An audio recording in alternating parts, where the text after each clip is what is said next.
welcome to the Roundtable podcast. I am Shogun. Joining me today is my good friend Zoo for a discussion of his journey from homelessness and addiction to recovery, getting his own apartment, car, job, and finding Christ, as well as his experience with the Roundtable server. Before we get started, make sure you find this and all other podcasts on YouTube and BitChute, and of course on the Roundtable Discord server. That being said, welcome Zoo, and welcome Kasheka, my friend. How are you, Kasheka? I'm great. Looking forward to this. Good. So I'm just going to hand the mic to you now and enjoy as you conduct your interview. I will listen. And welcome again, Zoo. Thank you.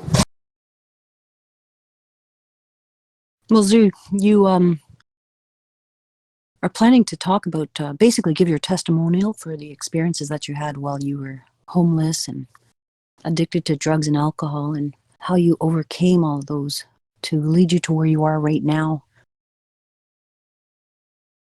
Yes, I am. Where would you like me to start? Well, I was just wondering about that. I know yesterday you were celebrating the fact that you got an apartment for yourself. And Oh yeah. that's a big difference between being on the streets, right? So how did you notice that feeling in yourself? How did you how was that difference? I mean, it's definitely one that makes me more grateful for, the things I haven't had in a while, as opposed to growing up and having these things and being spoiled and arrogant because these are part of the, life expectancies. But when you have these luxuries and they're taken away from you for prolonged periods of time, and you're struggling at the bottom of the pyramid, so to speak, I tell you what, it really does put things into a whole new perspective. How did you do the downward spiral to get you to be homeless? So, I mean, it started off, I guess my alcohol addiction probably started when I was about 14, 15, but it didn't really start surfacing until I got to college. I mean, first time I drank, I binge drinked and I blacked out.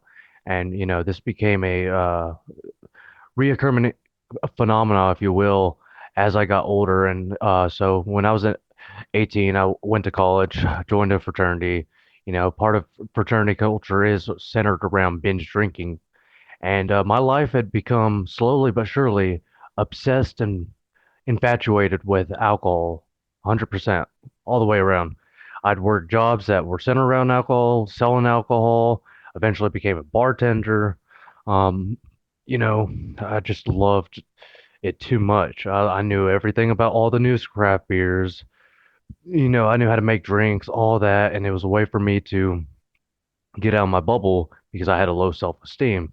I didn't have the best relationship with my father growing up. Well, specifically more so in my teenage years, I didn't. When my mother and father got divorced, and I didn't have a really strong self-esteem going into young adulthood, and I always saw alcohol as a coping mechanism. Unfortunately, it's a very self-destructive coping mechanism.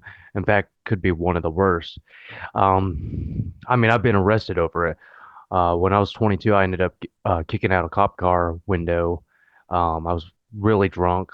Somehow he must have felt sorry for me with all the other charges I was already getting piled on with. Decided not to breathalyze me, and so I narrowly missed getting a DUI charge, which probably would have stuck. I ended up pleading guilty to the one crime I did do, which was kicking out the cop car window. It was classified as a misdemeanor, Class B misdemeanor. Paid my restitution, did my 2 years of unsupervised probation without getting in any more legal trouble. But that was a long and lengthy process, required me getting a lawyer, required me spending time in jail with someone who's a legit murderer, like some guy who literally killed his girlfriend, beat her to death with a freaking fire extinguisher. I kid you not. This is the guy I was cellmates with while I was in jail. Then, eventually I went to move back home because I was struggling financially and everything. I wasn't getting any jobs. I just graduated university with my bachelor's of science in mechanical engineering. And I hadn't gotten anything, solid on the engineering side that would help supplement my income and give me drive. And I was already kind of really depressed about the situation. I felt like I'd lost everything. I had a long-term relationship, 2.5 years that ended up getting ruined, by alcohol, of course, being a main contributor behind that, um, just as well as my addictive lifestyle. Um, Oh man, I know I'm jumping around and everything, but it'll all come front and center Hmm. whenever I demonstrate like just how bad like addiction issues really can be, because it's like a snowball effect. It started off innocent and it didn't really have too much of a grasp over me, but eventually it became the only thing I thought about. And then so whenever I moved back home, I'd stopped doing alcohol, I stopped drinking for some time. But then I moved on to methamphetamines, and I was smoking methamphetamines every day. If you knew me back then, some of the people here, like Shogun, interacted with me during those days. Um, I was just completely like delusional. You know what I mean? Like it was just like I was off in a whole nother world. I'd sit on Discord for 3 to 5 days straight. I'm talking about zero sleep, just sitting on Discord, talking to people, and I'd just be saying the craziest, sort of things. And my life just got so dysfunctional while I was, smoking methamphetamines. And eventually it got to the point where I'd burned so many bridges and everything, that I had nowhere else to go. And I had to leave my house because the place I was staying was with my mom, and everyone there, were doing these hard drugs and everything. I had to get away from the hard drugs, so I had a hard decision to make: stay where I was and probably not get off hard drugs, or go homeless and have a chance to eventually get off hard drugs and alcohol and stuff like that. So I chose homelessness as a result, and it was just a toxic atmosphere that was really, turning me into a whole nother character, not a good one for that matter. And so, I'd stay homeless for a bit. I'd go stay with someone. I'd meet someone, stay with them for a little while. I'd go homeless for a bit. It was on and off. I'd done this for probably a year and a half, maybe a year to year and a half, before I decided to get into some program to do something about it long term. It's a year-long rehabilitation process. I graduated from that program, and that prolonged sobriety, which is more sobriety than I've had in the previous 7 years of my life, really did help put things into perspective of what life should be about, and how to find purpose and meaning in life, and how to do things in an orderly, disciplined manner. But it started off small, things like making my bed every morning, keeping myself clean, and I'm talking about physically, um, all sorts of little things that I start incorporating into my daily life to be more orderly, working hard, developing a phenomenal work ethic, making connections with people, building actual relationships and friendships with people, um, learning how to work on being a more valuable person, as in someone who has high values. And it's been a long process. It goes back to who wins the race, the tortoise or the hare. Well, in this case, I believe the tortoise would win the race. The slow but steady approach to self improvement and going towards the right track, knowing that Rome was not built in a day. You know, if you want great things and you want that to be compounded, you got to do little things every single day, and you've got to be consistent and persistent and be willing to persevere. And that's essentially the moral of what I've learned through all of this, is that if you take things for granted and you go down a wrong path, and you don't know how to, if you don't learn how to properly cope with the things that are really, deep rooted and affecting your psyche, if you will, and your mental health, your emotional health, your self esteem, and you resort to self destructive coping mechanisms such as addictions, then it's only going to make things worse in the long run. It's just the worst kind of procrastination, if you will. What caused you to decide that for yourself, to move out of your home, to go be homeless?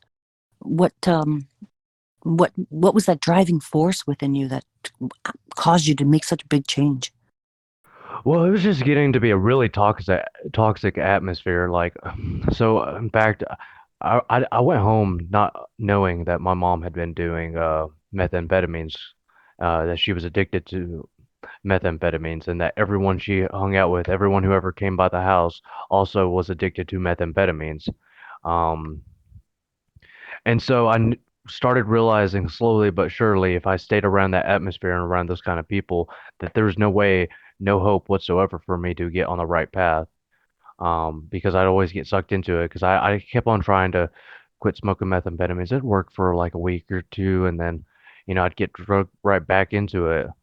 And it's really kind of tragic and heartbreaking because I got into methamphetamines because of initially started smoking it with my mother and older people and everything. And like looking back on it and everything, that's just definitely not good parenting advice, or you know what I mean? Yeah, exactly. But so was there any kind of event or anything that caused you to realize that this was not something that was good for you, like the actual usage of the methamphetamines? Oh yeah, there was one that's really, really stands out that just made me like want to leave and everything. So mom's boyfriend named Daryl was, he was withdrawn from methamphetamines and he just like did the scummiest thing. I was sitting there smoking a cigarette in my house, just looking out the window, trying to relax and everything. It'd been kind of a rough day. I'd been doing nothing but working around the house, and um, for some reason or another, he gets mad at me, and I'm already kind of like in the corner and everything, and he just lets out this beast, like, and he just starts wailing on me. Dude hits me 8, 9 times before I get him off, and then he stops, and then I'm just like, screw it, I'm out. I don't want to become like this. This guy's absolute total trash. Um, if I stay here, I'll end up hurting him, and I'll end up getting arrested probably. And I'm just like realizing, look, this kind of environment is just all it does is drag you down. It really does turn people into complete scum if they stay in the lifestyle. And I saw that in this character. I mean, this guy hit me 8 or 9 times, didn't knock me to the ground. Um, I'm pretty hard headed. I just kind of like pushed him off, and I was like, okay, I'm just gonna walk away from the situation because if I really let loose and everything, it's gonna get bloody. It's gonna get heated. And cops are gonna get called, and I'm on unsupervised probation at this point in my life, and I'm like, I really don't want to have to break my plea agreement and get another charge added onto it. So I'm gonna walk out of this situation. You know what I mean? Where'd you go? I mean, I just started living on the streets. What? So when you were living on the streets, what was that like? Oh, it was a hard transition at first. I mean, I had to learn how to panhandle from people. Uh, I learned all sorts of tips and tricks and everything, like which dumpsters I could go to. If I'm really looking for some food, what time of the day to do it without really attracting any unwanted attention, like just all sorts of different things like that. Places I could go and camp and everything if I wanted to for safe shelter, how to keep track of the weather and everything so I could make preparations for that, fortifications for that. Um, really just knowing how to story tell because that's like key to panhandling. If you know how to tell a good story, it doesn't matter if it's true or not. And if you got a good sense of humor about it and you know how to like spot the right people, that's kind of like my main way of doing it is. And the funny thing is I wasn't really like panhandling so I could buy drugs or alcohol at that point. I was just panhandling just so I could make my basic needs, which was get food, water, stuff like that. And I did that for a while. Stayed with some other family for a little while, ended up leaving that situation. And then I ended up roaming around different parts of Northwest Alabama. Made my way to Tupelo, Mississippi, stayed in Tupelo, Mississippi for a little while. Then I ended up making my way to different parts of North Alabama, like Gurley, Alabama, and then I ended up making my way to Huntsville, and it was there in Huntsville, which an area I'm already kind of familiar with, that I found this rehabilitation program that I entered into. That's good. Is it? I always thought that it would be really dangerous to be living on the streets. Is that the case? And that's something you kind of learn over time on how to keep yourself safe? Oh yes, absolutely dangerous, especially like in inner city areas, in the bigger cities and whatnot. I mean, you got some dangerous characters who's they're always looking for someone to rob. Main advantage I had is I always kept my wits about me, and with me being a young, physically fit guy, um, I was not as much as a target as their prime target. Their prime target was usually older people or people who looked weak or people who looked like they could be taken on and everything. People who were constantly inebriated off drugs to the point where they didn't look like they could defend themselves. Also, just like learning how to find a battle buddy, if you will, while on the streets and everything, because there's strength in numbers, um, which is hard to do because there's a lot of pretty scummy people in the inner city areas. So it's really hard to find someone who isn't trying to use you. You know what I mean? Hmm. But eventually, I've found people here and there. Um, Were you still using like drugs or alcohol? oh yeah, oh yeah. I mean, that was me trying to cope with that situation as well. I was drinking. When I'm doing that, methamphetamines, people typically didn't want to mess with me because I was already hyper alert and felt reckless. So, I wasn't really a prime target in many regards. And, if I was staying on the streets, I could carry a knife on me. Um, I had people trying to rob me. I had people trying to jump me and stuff like that. Um, sometimes I did get the crap beat out of me, but I always fought back enough and everything to the point where they realized there was nothing to gain from it because they just tried to jump some guy and rob him, and he only had two bucks on him, and now they're having to go home, decently hurt themselves with nothing to gain from it. Eventually, it kind of gets known that this is not a target you want to go after because he's not going to carry much cash on him or much valuables on him, and he's going to fight like a racehorse. So it doesn't matter if you come in 3, 4 people deep, you know, it's not like you're going to get anything useful out of this situation. So how did you get the money for the drugs and the alcohol? Was that through panhandling or just like? Yeah, sometimes through panhandling, sometimes through, just like finding things and selling things and making trades with different things. Just the hustle, if you will. I mean, low time hustling or low skill hustling.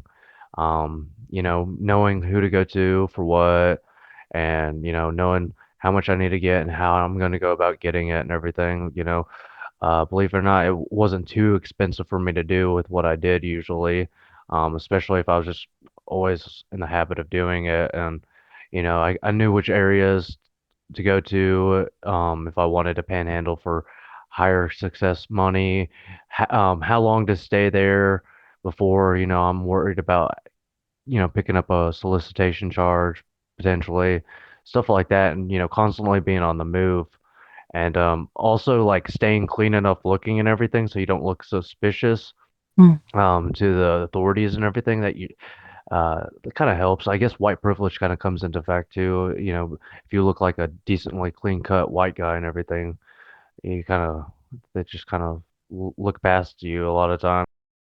Well, I was wondering about the moving around, right? Why you were moving around so much, and then you just mentioned it again.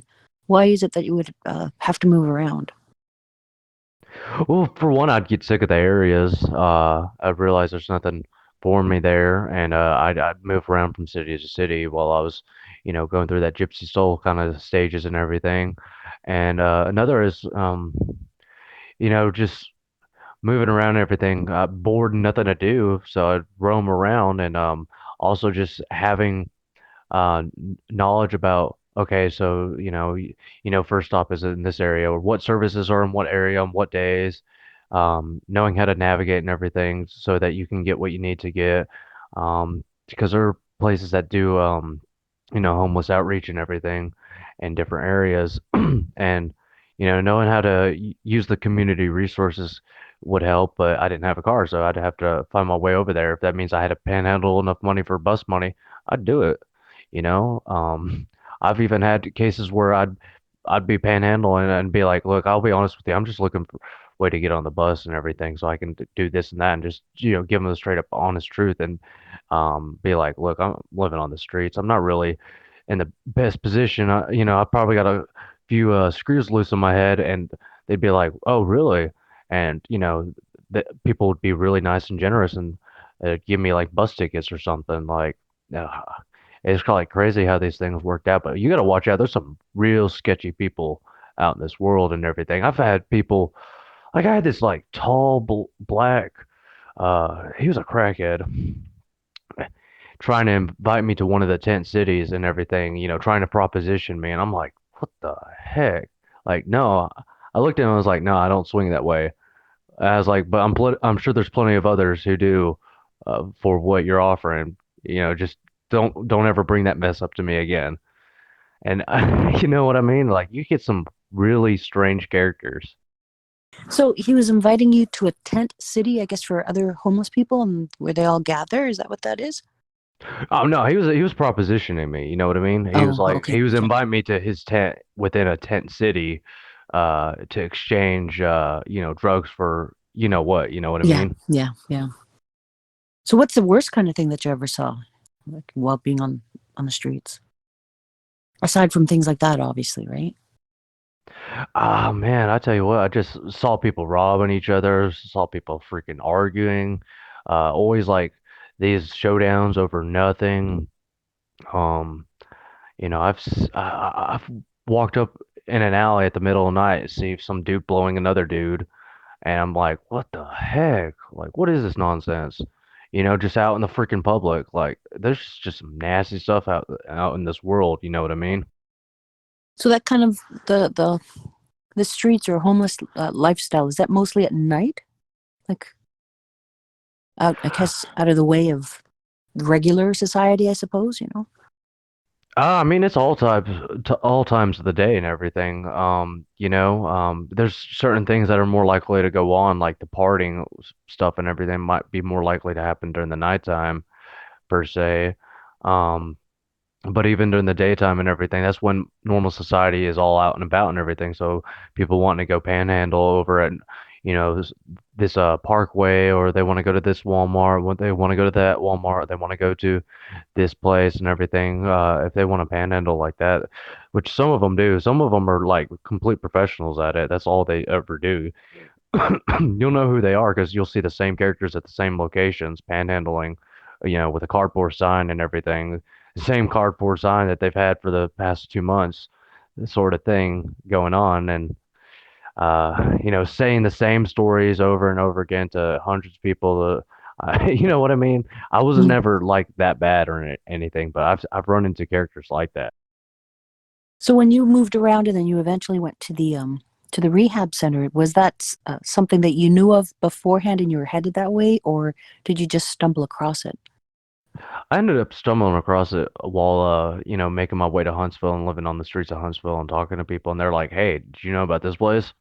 And I didn't even know they had a program at first. And so I was like, you know what? I'm kind of done. I'm kind of sick of having to do this. It was, during wintertime when this happened. I was like, I'm really getting sick of the freaking cold, especially sleeping in it, even if it's in a tent.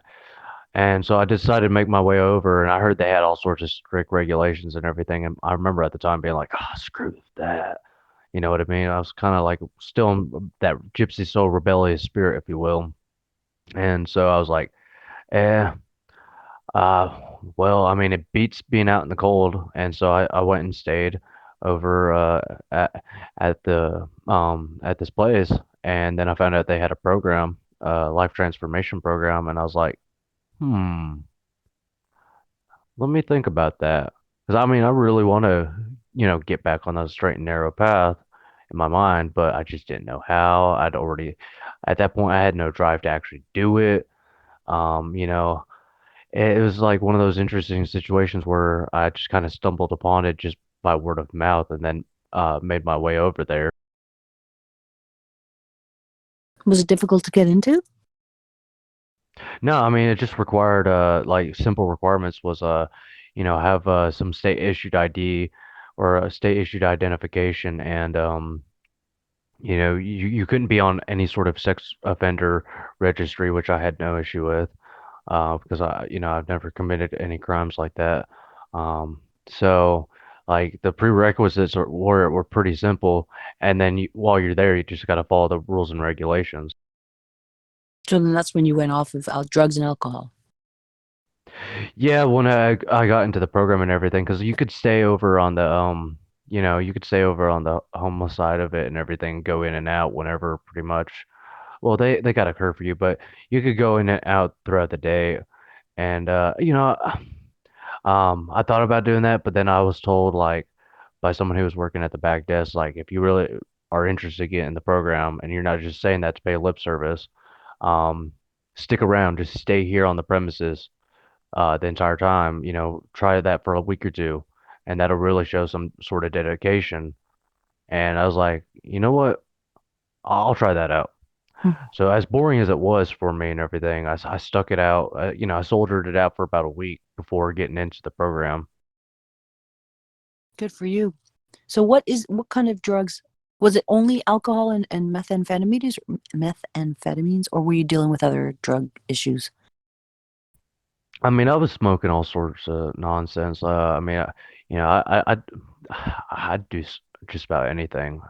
Not really opiates though, because there's just really bad fentanyl problem, and I didn't like opiate addictions to begin with, just because of how bad the withdrawals were, and I didn't ever graduate to needles, if you will. So yeah, I mean, I would do all sorts of psychedelics, cough syrup, even, DXM, even if I drink, synthetic drugs like no show, or they call it Flocka, um, just all sorts of stuff. You know what I mean?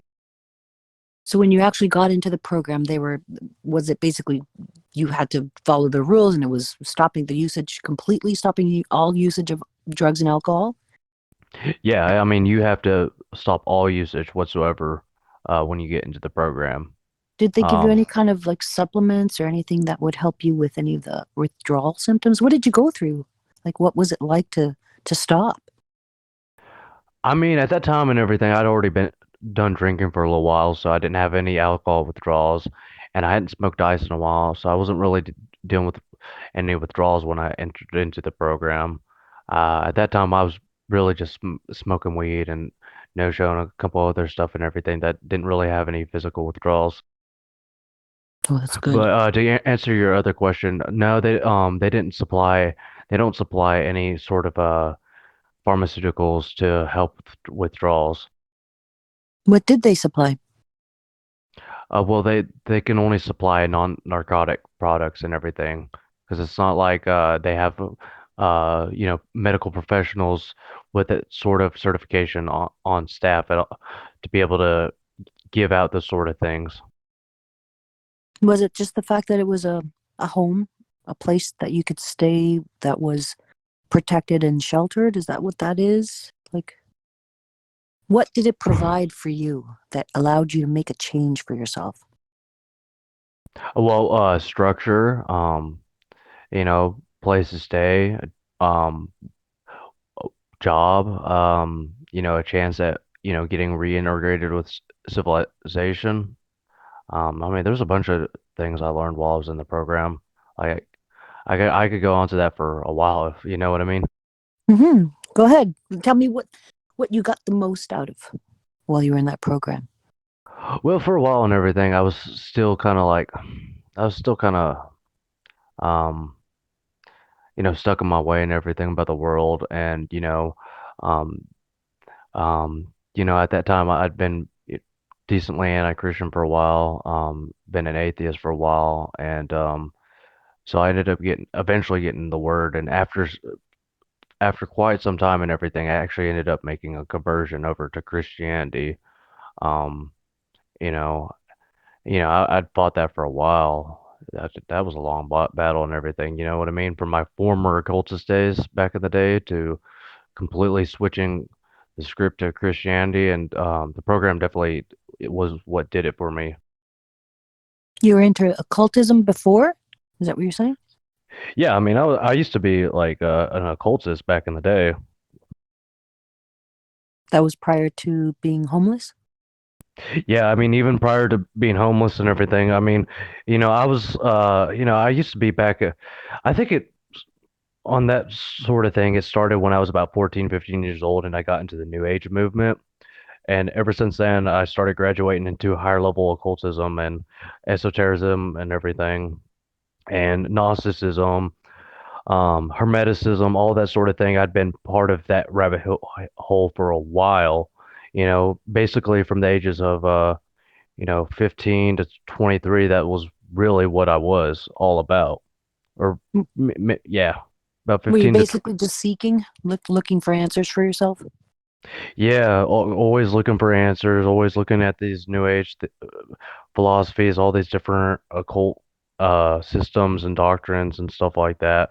Always thinking it was about learning, and eventually I started realizing the paradoxes in the systems.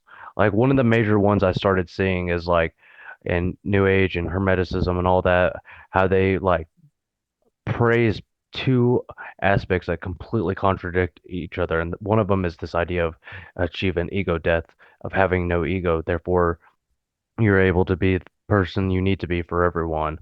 And then there's the other concept of self deification, which is another thing they absolutely praise, where, a self obtained mastery through apotheosis, if you will.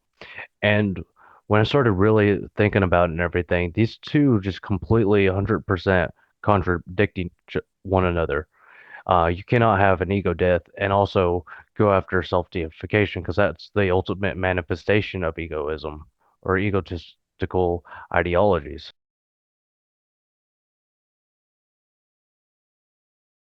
So when you're in the program, you became Christian. And did they also have programs or parts of the program that helped you to now deal with some of the past that you had prior to coming into the program? Like some of the things that caused you to be or to live homeless or caused you to be in, dealing with the addictions? Any kind of therapy or anything like that? Not really like secular based counseling, if you will. No, not really. It was just the fact that they gave you a steady shelter, steady lifestyle, and an introduction to Christianity that helped you. That's fantastic, actually. Yeah, I mean that's really what it is. I mean, and I fought it for a while and everything. Even while even while I was within it and everything, I was kind of fighting it for a while, and eventually I started realizing the truth of the gospel over time, and ended up making a huge change about it. So, what happened after you left that program? So I started working. Then I started going to school, and that's kind of where I am right now. Going to school, working, and doing all these things. What do you think was the hardest part of, like, the hardest thing you ever did for yourself during the time of um, that you just finished describing? Learning how to deal with the mundane parts of life without trying to cope with self-destructive coping mechanisms like drugs. Like whenever you get really, really bored, and that then you start having the urges and thoughts of going about life like you used to, and it doesn't help sometimes when you're in program with other people who have addiction issues, and then they start glorifying and romanticizing the good old days, if you will. Hmm. Hmm. Would that ever make you crave those, you know, those moments of going back to drinking or doing the drugs? Yeah, they would, and they only make it worse. So I learned to, kind of stay away from any discussion like that over time because, that just, subconsciously gets you urging and itching for the old lifestyle, if you will. Have you ever thought about what was the drive in you to cause you to want to make the change for yourself, whereas maybe many people around you were not even thinking about that change? A lot of it was based on like just not being in that lifestyle anymore, wanting to get reintegrated with society, wanting to clean up, if you will, realizing the errors in my ways of acting. I mean, there's so many errors. I mean, I could, write down a entire scroll worth of sins I've committed and mistakes I've made, and just horrible behaviors I've had in the past. Of like, if you knew me like a couple years ago when I was doing this and knew me now, you'd almost think that we're two completely different people. You know what I mean? Um, a lot of it came from learning humility and learning how to use humility to learn and learn things the right way, learn how to do things the right way, and learn the reasons why, and also how to look at things from a better perspective or a different perspective. Um, there's all sorts of things like ended up causing me to drive towards wanting change, especially like, so if I were to describe homelessness in a nutshell, it'd be like this. You're like the stray dog of society with mange. No one really likes you. Um, People don't want to even look at you because you come off as disgusting. That's how bottom of the barrel you are, or because if they don't feel contempt for you for that, it's because they feel so sorry for you that they don't want to feel ashamed by looking at you. You know what I mean? And misery loves company. That's why you'll see a lot of people sticking with the lifestyle. I've met people who've been living on the streets for 20, 30 years, you know what I mean? Wow. And that's one of those heartbreaking things, realizing it's like, dude, I don't want to end up like this. Meeting a guy who's been living on the streets for 25, 30 years on addictions and everything, the kind of damage he's done to himself or herself. Like, I really don't want this. At the time I was like 23, 24, 25. No, not 25, 24. When I was seeing and realizing a lot of these things, it's like, I really don't want to end up like this guy. You know what I mean? I got time to make things right. I better do it now. Because if I, you know what I mean? Yeah. So what was now I'm starting to wonder about the age range of like what were there really old people and also really young people that you would encounter on the streets? Yeah, I mean, it's all age ranges. In fact, a majority of your homeless people are actually on the older side. That's Yeah. and you were saying that a lot of times they would be the victims of other homeless people because of their weaknesses. Yeah, absolutely. Especially if they were seen as someone who might get a disability check, might carry cash on them, and they get inebriated.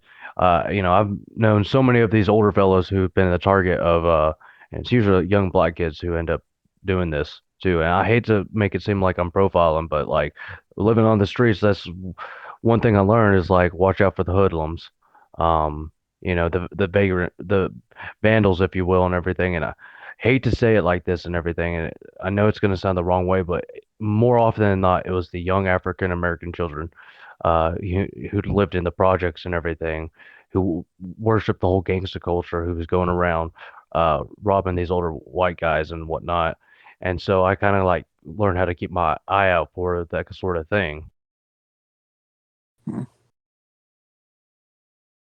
So after the program, have you ever I, I don't know if I'd say go to visit some of the people that you spent time with while you're living on the streets or anything, or did have you ever done anything like a giving back at all, like going to help any kind of homeless people in those situations? Is that even a possibility?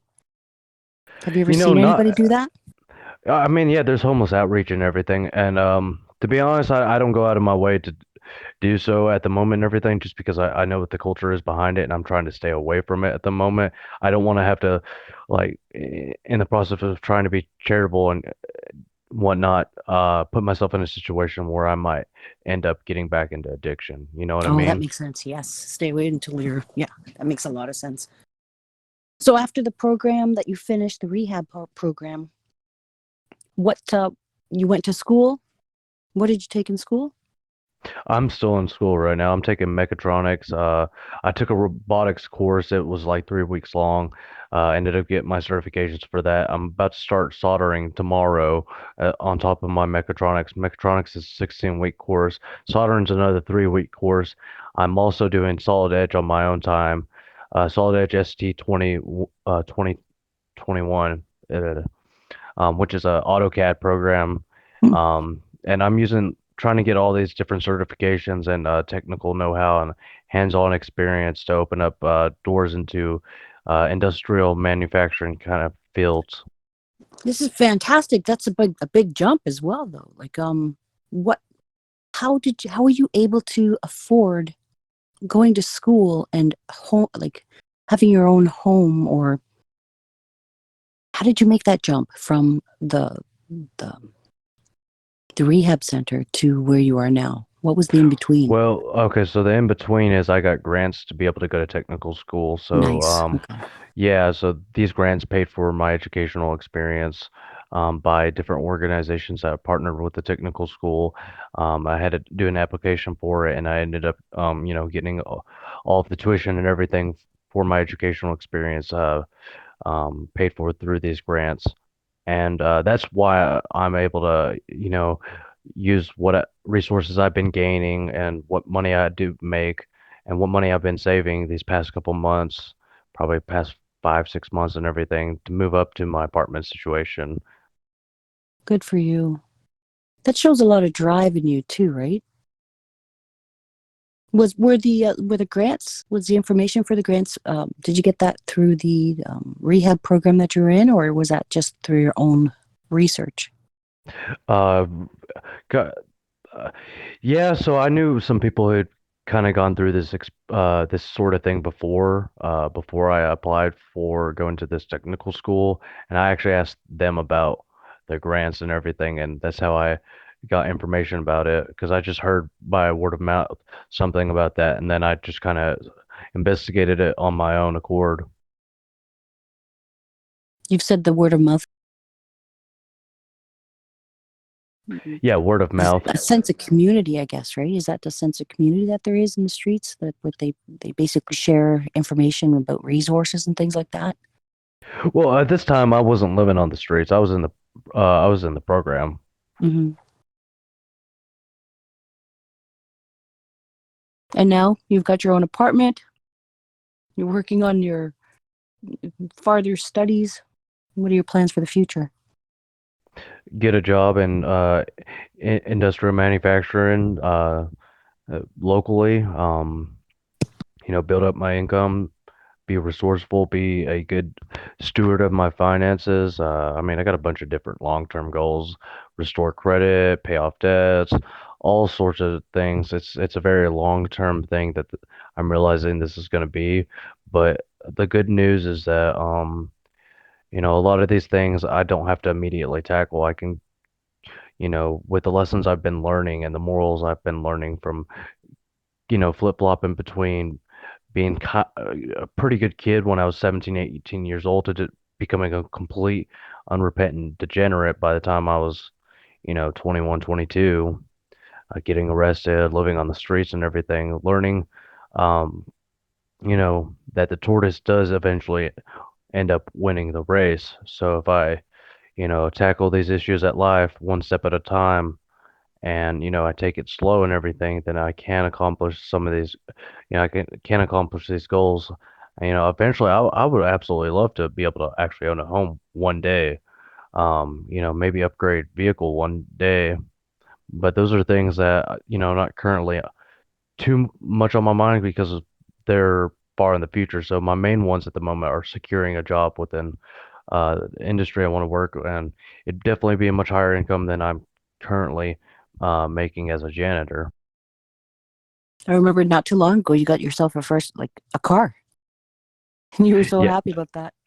yeah, I'm still happy about her. Lady Liberty is absolutely awesome. So Hmm. yeah, she's a 2006 Jeep Liberty. She's blue, and I've named her later Lady Liberty as a result because she gives me just a little bit of liberty, if you Hmm. will.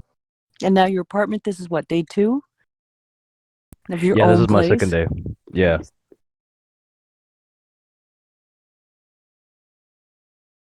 Like while you're there, right? It's your own home that you're providing for yourself. Yeah, it's definitely nice having a room to myself instead of living in a communal setting. It's still very, very weird at the moment because I'm so used to living in a much more communal setting and everything, and always running into people knowing everyone and whatnot, but it's definitely a lot more peaceful, almost too peaceful. It's just, it's gonna take me some time to adjust to this more normal type of lifestyle, if you will. Yeah, I always wondered about that with people who are homeless because most people have a lot of stuff, right? And I know for myself, I just, if I'm going from my place to visit somebody else, I usually have to bring several bags. So going from living on the streets, I'm assuming that you had very little to now having your own place or your own space. Is that something that you're finding odd or awkward, or were you just not on the streets long enough? No, I mean it is odd because I mean, for some time, all I had was stuff I had in my backpack. I had lost all my worldly possessions for quite some time. I had quite literally nothing. I went from a situation where I was, had a nice, pretty decent car, was with a girlfriend, we had a dog together, we were talking about getting married, was living in a house, working a good job, going to school, um, having a potentially bright future to taking a complete U-turn and hitting rock bottom and losing just about everything I'd loved in life. And I went through some pretty dark times. I will tell you this: I'd went through times where I had periods in my life where it was nothing but suicidal thoughts were going through my head from a day-to-day basis for months at a time. That level of depression. We're talking about, pretty dark and everything, where the voice in your head starts telling me, you're worthless, you're scum, you're a piece of crap, you'll never amount to anything in life, all these things. And I mean, it was What got you very through heavy those? weight. What got you through Was those? um not giving up. I didn't want to give up. I didn't want to give up on life. I didn't want to give up for the sake of people I loved. And I guess if I'm gonna get really personal with this and everything, I do know from personal experience the effect suicide has on other people around you from my personal experience. So when I was 15 years old, um, I was still living at home and everything, and I found out my grandfather had passed away, right? Mm-hmm. So initially, my aunt tells me that he died of a heart attack. I ended up going to the funeral, and it was supposed to be a closed casket funeral, which already has my suspicion going because he's supposed to have died of just a heart attack. You know what I mean?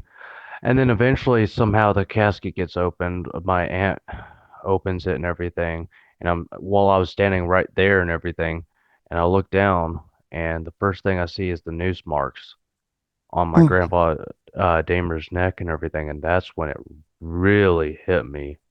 I was like, he didn't die of a heart attack, that's for darn sure. So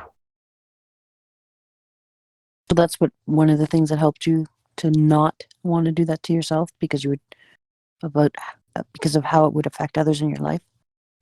Exactly, because Yeah. I mean, I can only imagine, how my little sister, my father, my mother, my grandparents, or aunts and uncles, or people I was friends with, during my college days or my high school days, might feel and everything if something like that happened, and it would cause nothing but pain if I were to do so, and I think that thought alone was what really kept me from ever, committing to the contemplations that went on in my head. Mm-hmm. Mm-hmm. How do they feel about you now with all the progress you're making in your life? I'm on much better terms with a lot of them. I really don't talk to a lot of my old college friends much anymore. Life's moved on for all of us, and so I haven't really reached out to most of them, even though some of them live locally and whatnot. I don't really have time to socialize like I did in my younger days, anyways. So I just kind of keep things simple. Gotten on better relations with my grandparents again. Still talk to my mom here and there. It's kind of hard. She's all she ever wants to do is like bring up drama and Mm. whatnot. So I love her from afar. You know what I mean? I'm not mad at her about that situation or how it happened or anything. Mm-hmm. But I do realize I have to love her from afar if she's still gonna stick with that lifestyle.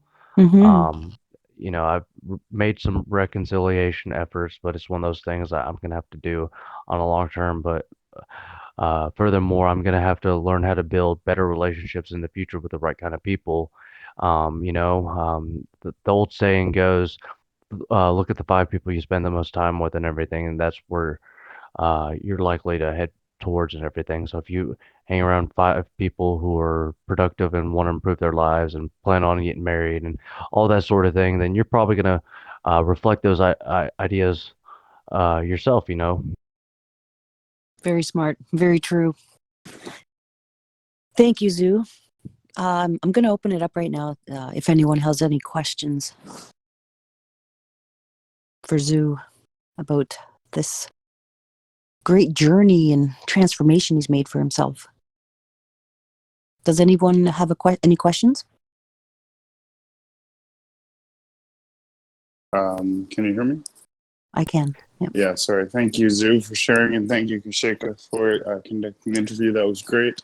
I'll ask you the same question, Zoo, that I asked Ralph yesterday. Just how do you feel the round table server and your, membership in it and the royal court kind of played into or affected your experience from being homeless to now, and just, what, if anything, was the role the community and your role here played for you, do you think, looking back? I will say this and everything. It definitely has played nothing but a positive role. In fact, a lot of the inspiration for the consideration for even seeing help about my addiction, especially with alcohol, kind of does stem from the fact that at one point or another, I was you know, back during the my on my other account and everything, I was a knight of the round table, and then I eventually got banned, right? Yeah, I got banned from the server because I got drunk and just started being belligerent and being dumb on VC and everything, and I just felt really ashamed about that. I was like starting to realize I'm really messing up and doing dumb, and I don't know how to get out of this mess. And then eventually, whenever I got access to my phone again and rejoined the community, just having people like-minded within my age, who likes same topics as I do and are wanting to seek improvement in their lives, and on this community that I found did help. It gave me an outlet, if you will. And so it was never been about seeking status. It's never been about seeking rank for me. Whenever I rejoined this server, I would have been content if I was left at Squire, if you will. Eventually, I ended up getting made to be the first Kingsman. By the way, that's a nice little TRT fun fact. I was the first Kingsman. Um, and it was just that sense of community and realizing that this is something I think is going to be a long-term thing. I don't foresee this, crashing and burning like so many Discord servers do, just because of how well the community is, how the family vibe works, how the rules and regulations operate, and not just that, just the connections people have with one another. It's why you'll see, yeah, you might see people who leave the server 4 or 5 times, but guess what? They're always coming back. You might see people who are mad at the round table because they've been permanently banned, but you know what? They still want to come back. That's how great this place is, because the people who come in and have been around for a little while and start really falling in love with the community and how things operate.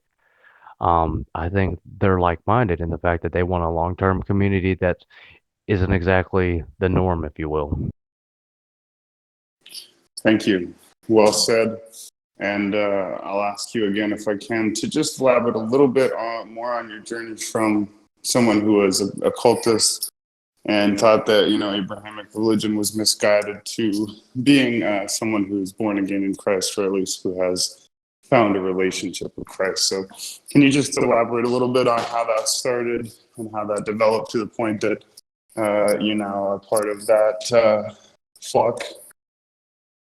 Yeah, I mean, a lot of it really began with the program, and I started learning more and more about the gospel.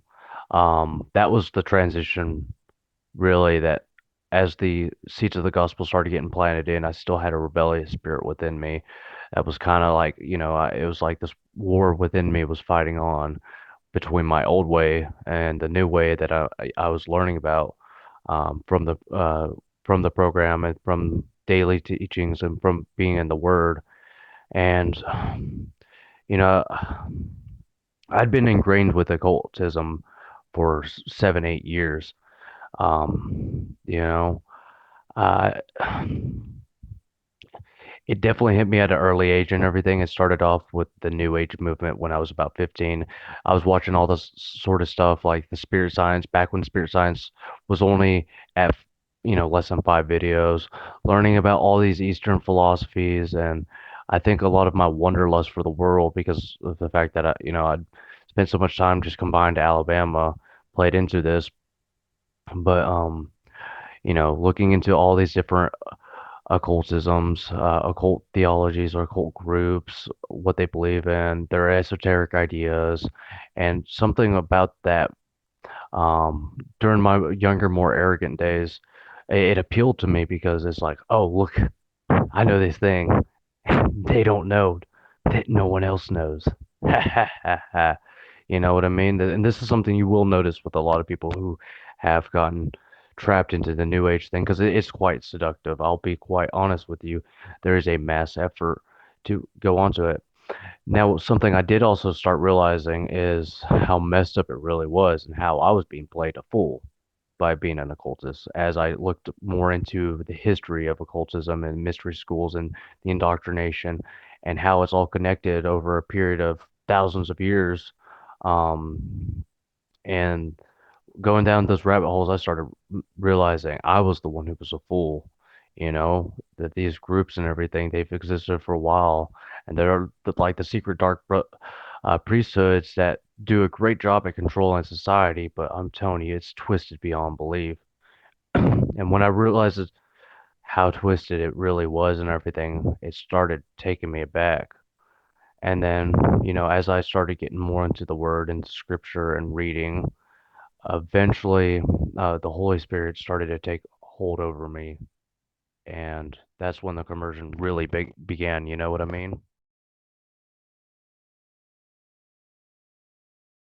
Amen. Thank you for sharing that. And I think that was a great testimony and a great story of overcoming adversity, working towards goals, picking yourself up from your own rock bottom, and providing a really inspirational story over a year sober. Got your own apartment, your own car, you've been working Royal Court and server, healthy, physically, mentally, etc. So thank you as another person with similar challenges sometimes in life. Your story is an inspiration to me. I think other people on the server. And I'm just really happy to see all the good things God has done in your life and that he will then be able to do through you in the world as well. So thank you, Zoo. Thank you, Kasheka. Thank you, everybody, for joining and listening to this event today. We'll be doing another one with NSA. So keep an eye out for that. That'll sort of be the third in a series. We did one with Ralph yesterday, one with Zoo today, one with NSA maybe tomorrow. Lots of other new events coming up. Keep an eye on the announcements channel. And make sure you have followed us on YouTube and BitChute. Subscribe, check out the podcast. Different episodes on both platforms. Hashtag RT Podcast on the server. You can find all the episodes. And now let's jump up to the pub. And maybe we will hang out for the rest of the night and celebrate another wonderful day, as well as happy Easter Sunday, everybody. So thanks very much, Sue, Kasheka. God bless. See you guys upstairs. Oh, actually, before we go, are you still there, Kasheka? I am. Kasheka, you've been doing many great things for the server, as well as your interviewing. And I'd like to offer you, as nominated by Dawson and others, the rank of Royal Court. Would you accept the rank of Royal Court with all the rights and responsibilities therefore appertaining? Yes, thank you. Oh my goodness. Yes, thank you. Great. Well, we're so glad to have you be part of the core family, the core team, the Royal Court. One of the advantages of that is that you can now someone that Craigbot yourself and make Craigbot recordings that will go directly to your own direct messages. That way, when you're ready, you can, schedule, organize, run, announce, record podcasts and interviews entirely by yourself, as any Royal Court member can. So that's a good thing as well. So welcome to the Royal Court. Thank you. Another good interview done. And now let's all jump together to the pub. And I'll see you guys up there.